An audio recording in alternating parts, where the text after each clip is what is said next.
Sex, drugs, booze and murder rehab. I don't know about you guys, but if I was going to have to go to any rehab, it would probably be tea rehab. I drink way too much of it.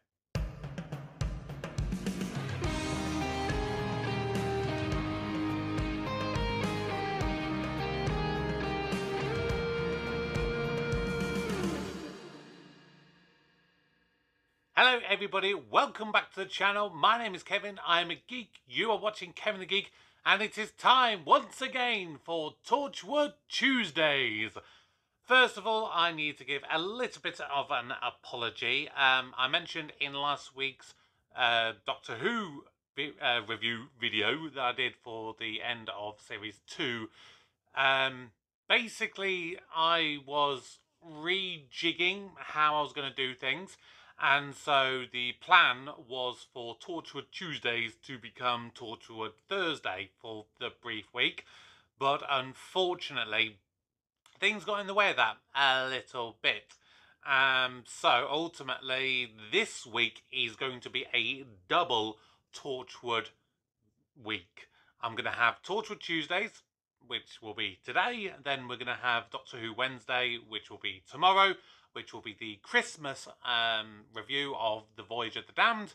And then we're going to have Torchwood Thursdays. So that will be the second episode of Season 2 of Torchwood. But today, we are talking the first episode of Season 2 of Torchwood, Kiss Kiss Bang Bang, featuring James Marsden and Captain John Hart.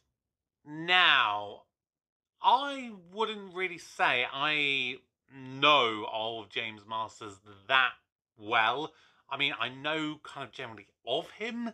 I know he's a reasonably big deal. I know that he was some sort of really popular character in Buffy the Vampire Slayer, which is a show that I've never watched. So if you think that's something I should watch and maybe react to on the channel, you know, drop some comments down below and let me know.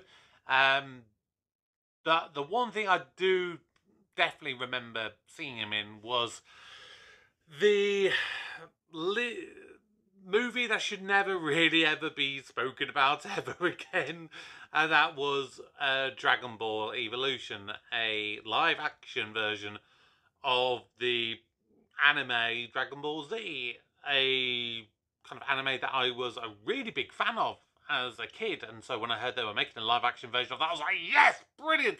And it was going to be the early stuff, so it was going to be featuring King Piccolo before he turned good. And James Marsden was King Piccolo in that. And he himself wasn't bad, but the movie was freaking bad. In a way, I kind of wish they would try another attempt to make a live action, yet at the same time, I hope they never ever touch on that again. But getting away from that, getting back to Torchwood, James Marsden as Captain John Hart. Man, he was good. He was so good at this character who was charming and flirtatious and sexy and a badass. Basically, kind of everything you would want from Captain Jack, if Captain Jack was going to be a little bit more kind of rough around the edges. I think by now, Jack has got just enough that he's just got that overall kind of goodness to him, and you don't really see the darker side to him. This is how Jack could be if they really let loose, and before he kind of met the Doctor. And I love Captain John as a character, and he's a character that I really wish would come back into, well, if they ever brought Torchwood back, I would really want him in it. And I would also really love to see him in Doctor Who. Even if you saw him without Captain Jack, I think he would be such an intriguing character to be a bit of an anti-hero kind of thing. Because Jack isn't really that anti-hero these days when he comes and has his moments in Doctor Who. He is Captain Jack. He's lovely. He's a bit, all around the edges, but he's not really rough.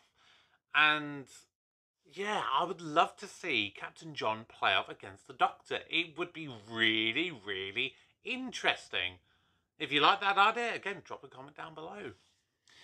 But kind of going to the team, of course, this is where Captain Jack returns to the team after being away with the Doctor in the Series 3 finale. And I think the opening scene is something I really love. And although you would see in this episode that it was written by Chris Chibnell, because he effectively became the showrunner for a singular season. And that's ultimately because Russell T Davies, he just couldn't really come up with any good storylines. And this is the time period where, if you haven't ever read the book, Doctor Who, the Writer's Tale, this is the time period where Russell T Davies kind of talks about in this book when he's writing, or at least trying to write, season 2 of Torchwood, and also when he's writing series 4 of Doctor Who. So I'm going to be pitching a few more bits and bobs from that book moving forwards. But the opening scene is pretty much the only kind of thing that Russell T Davies could come up with for the opening episode. The scene with the blowfish and how Jack kind of comes back into the picture. And it feels very Russell T Davies, I'm not going to lie. A lot of action, a little bit of comedy, with the like the old woman down by the side of the road. Excuse me, have you seen a blowfish driving a sports car? Thank you.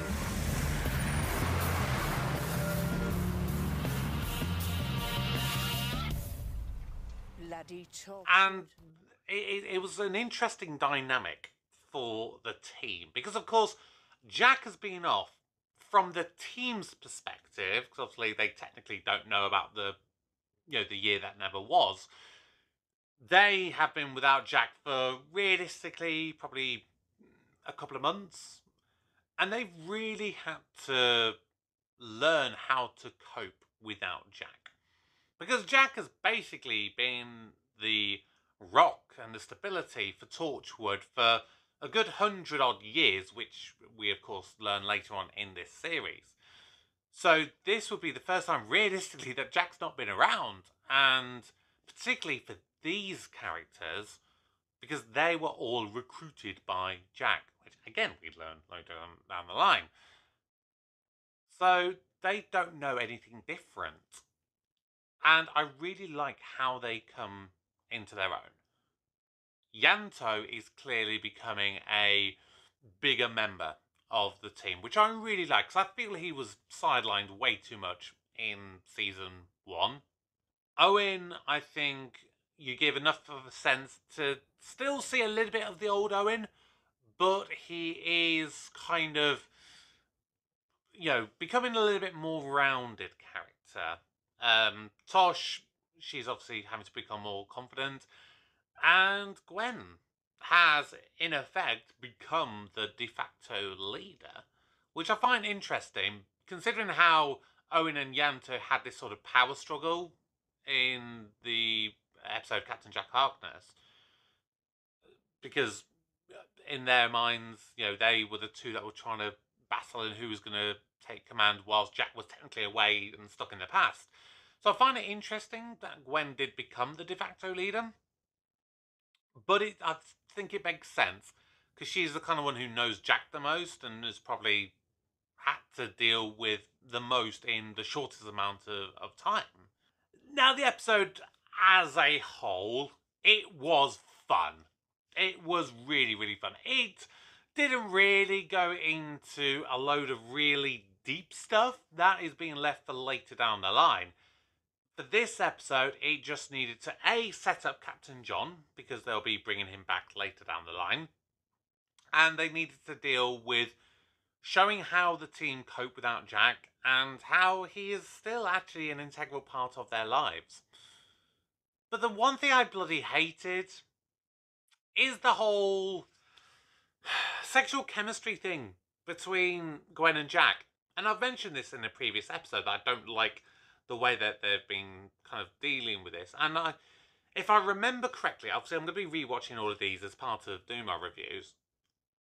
I think there's only one or two more times that they kind of hint at this sexual will they, won't they kind of thing with Jack. Definitely not season 3 onwards. Because this is just a weird thing. If they had killed off Reese at the end of the first season, which was the original intention, it might have made a bit more sense. But the fact that you have it twice in this episode, you have, first of all, the scene where Jack finds out that Gwen is now engaged. You're getting married? Yes. Reese asked. When you were away. Wow, Gwen Cooper getting married. Down on one knee? Well, he tried to, and then he had a twinge in his back and had to lie on the settee. That's when he popped the question. And you said yes. Well, no one else will have me. Then you have this moment when Gwen is worried for her life. She's chained or handcuffed to a man who is going to blow up in less than 10 minutes. And she's going to sacrifice herself. And so she thinks she's literally going to die in the next few seconds.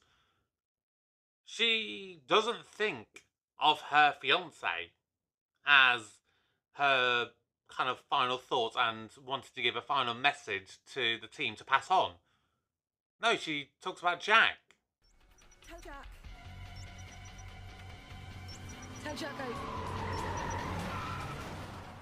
Both of these things just do not make sense to me. They really, really don't. You know, I just feel it's weird. Every single time they seem to do it, it just baffles me. I'm just like, why are you doing this? What purpose are you trying to deal with? I think it's stupid as hell. But that's just my opinion. What are your thoughts on Kiss Kiss Bang Bang and Captain John Hart as a character and how they dealt with the reintroduction of Jack into the team? Whatever your thoughts are, drop your comments down below. Remember to tune in tomorrow for my review of the Doctor Who Christmas episode Voyage of the Damned, and then the day after that for Torchwood Thursday for just this week. I'm going to do the episode Sleeper. Until next time, my name's Kevin, I am a geek, and you've been watching Kevin the Geek. Goodbye.